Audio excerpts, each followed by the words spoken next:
You've probably seen one of these, a Lego brick. But have you ever wondered how it all started and why it's called Lego? Actually, the name is much older than this plastic brick. Are you curious? Let me tell you how it all began. Many years ago, there was a skilled and hard-working carpenter named Ole Kirk Christensen. Ole was a respected carpenter with his own company, but times were hard, so he didn't have much money and had to dismiss his last worker.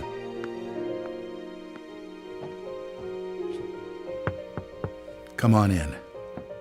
I've closed down the workshop and packed my things. Thank you. I suppose I'd better write you a paycheck.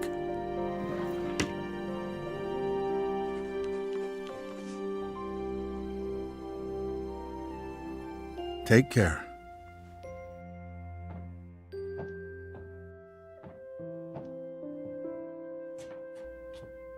Well, that was the last one. I just didn't imagine that it would come to this. I know. It's hard to understand. But at least now it can't get much worse. But it did get worse. Shortly after, Ole lost his wife. But Ole was a special person. He wasn't the type that gave up. And with the responsibility of his 4 sons, he had to think of something. Ole had gotten an idea, and for him, it never took long to put an idea into action. Ole's little invention made his boys so happy that he thought maybe he should start making toys. Ole decided to give it a try. Luckily, he had saved up a lot of wood from the carpentry production. He could now use it to make toys. Time passed by, and even though Ole was a skilled carpenter and had a good eye for quality and detail, sales were very slow. Luckily, one of his sons, Gottfried, started helping out his dad after school. Together, they just barely managed to keep up the production. Eventually, word began to spread that wooden toys of the finest quality were being made in the little workshop in Billund. One day, a man drove into town, a man who would change Ole's future. He was a wholesaler from Fredericia. I've heard that you're making some very nice wooden toys. Well, one does his best. The wholesaler was very impressed with all the wooden toys and placed a big order before he left. Now there's finally someone who can see the opportunities in what we're doing. Look at this. The wholesaler wants to put a lot of our toys into his store for the holidays. It's going to be a good Christmas this year, but we'll be busy. Now there was a lot to do in the little workshop, and Ole could rehire his former workers. Ole only used the highest quality wood, which was hand-picked and very carefully prepared. They worked day and night to get the order finished, so the wholesaler could get the toys out in stores before Christmas. Is there something wrong, Dad? I'm afraid that we're in big trouble.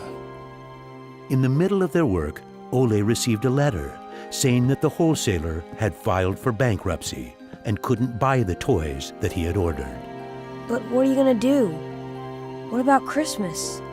Now we can't even afford food? I'll do it. What are you gonna do, Dad? I'll do it myself. I'll drive around selling the toys. There was no time to lose. Ole packed the car with all the toys and drove off. Ole was a very good toy maker, but was not a very good salesman. He didn't like praising himself or talking about how carefully the toys had been made. But he had to keep trying if he was going to sell anything. This is going to be a blast. Is there anything you're interested in? It looks exciting, but I don't have a lot of money right now. Maybe we could trade and call it even. Well, I would prefer money, but... In the end, he succeeded in selling all the toys. He didn't receive as much money as he had hoped, but the family managed, and they had plenty of food for Christmas. Time passed by, but the toys didn't sell as quickly as they had expected.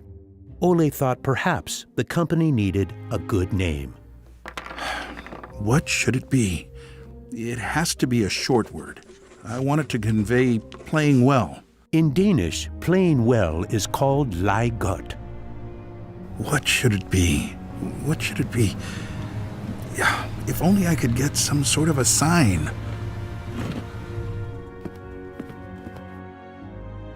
Lego. As you can see, Ole himself ended up finding a very suitable name. But what he didn't know was that in Latin, the word Lego means I put together.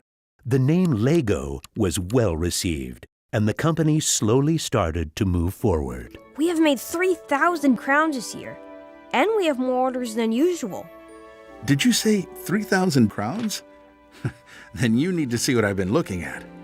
Even though Gottfried wasn't comfortable spending money on a milling machine, he could see that it was useful and that the quality of the toys improved. Could you finish the last batch and get it ready for shipping? I will. Dad, I've saved a lot of money for the company today. Really? How? I figured we could save money in the lacquer, so I only coated the ducks twice instead of 3 times. You what? Unfortunately, Gottfried's idea didn't go over well with Ole. Ole made Gottfried unpack all the ducks himself, give them the last layer of lacquer, and bring them back to the train station. Ole believed in high quality and not cheating his customers.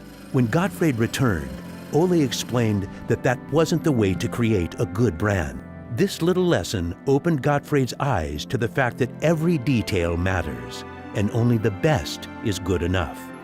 In the late 1930s, Lego was making a profit. Even when the Second World War broke out, they tried to make the best out of a difficult time. It seemed nothing could go wrong. But a stormy night in 1942 changed their luck.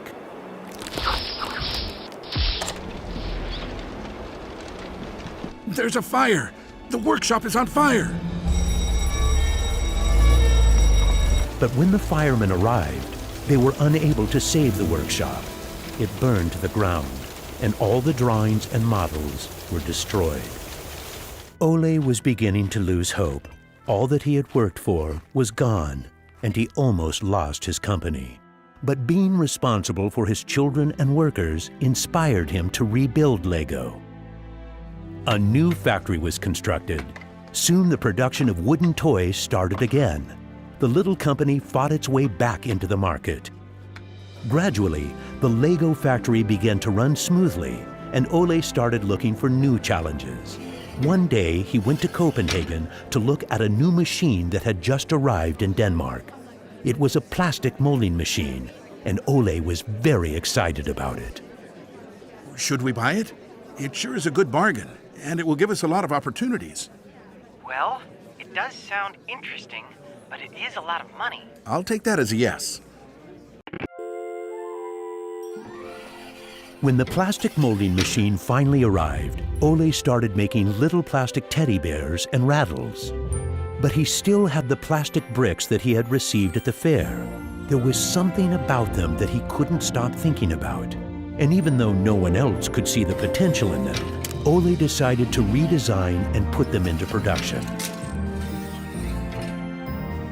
But it was when Lego first launched the Gray Ferguson tractor that the plastic toys became a success. Unfortunately, the sales were dropping during the summer, and the company had too many toys in stock.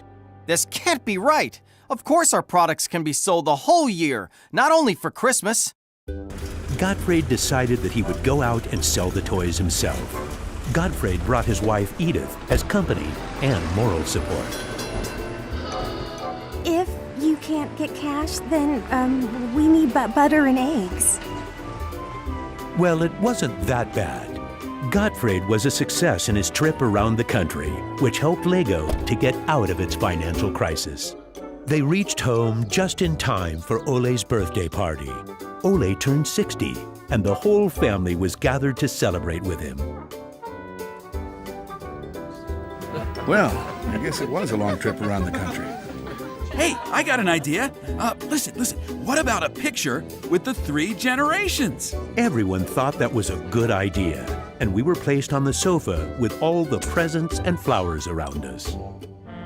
On a business trip to England, Gottfried met the head of a big shopping center on his way home. They discussed the toy industry, and the conversation would be very important to the future of Lego. Damn this industry. I just think that toys are no good nowadays. What do you mean? I think they're working very well. Oh, they work fine, sure, but there's no system in anything. System? System?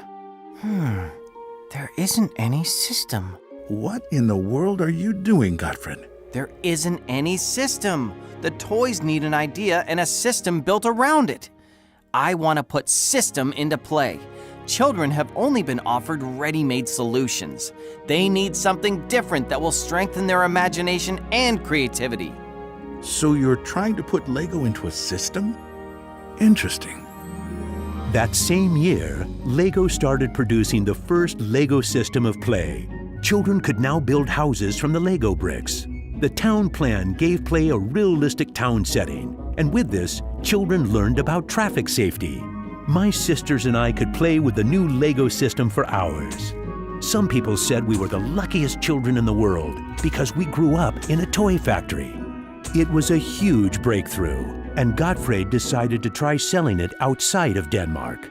The system of play was so popular that they managed to sell it to many countries. Look what I just built! That is really nice, Kel. Even though Lego was meant for only building houses, there was still a lot of opportunities. There was just one problem. I can't lift it up. It keeps falling apart. That made Gottfried wonder. He wanted to find a way to make the Lego bricks stick together, but that was easier said than done. Gottfried noticed that the Lego bricks got a better clutch power with tubes inside. Now it was no longer just bricks, but a whole construction system with endless possibilities. This was groundbreaking for the Lego product. With a child's imagination, Lego could be anything in the world, over and over again.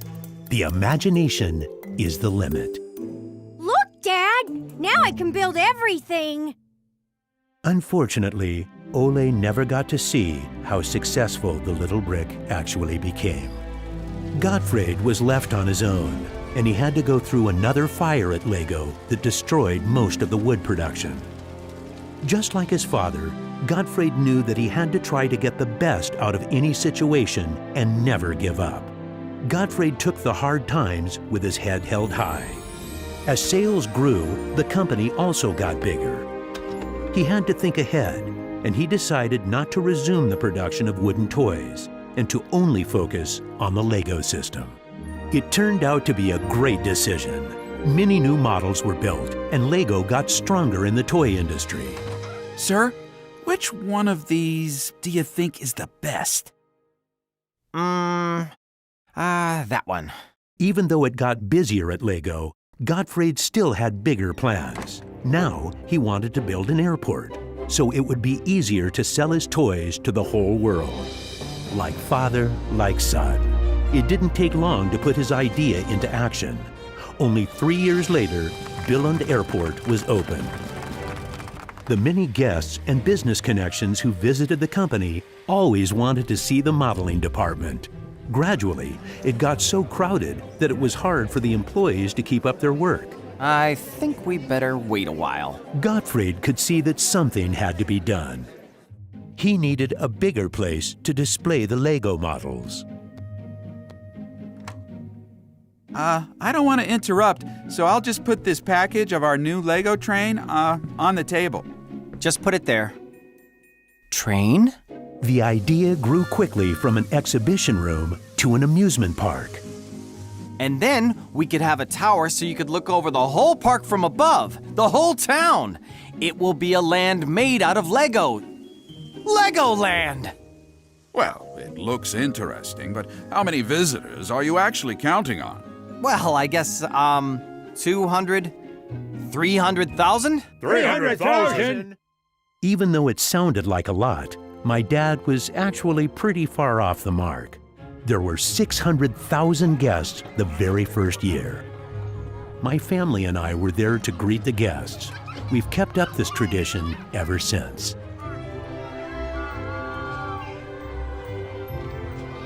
Now you know how it all began.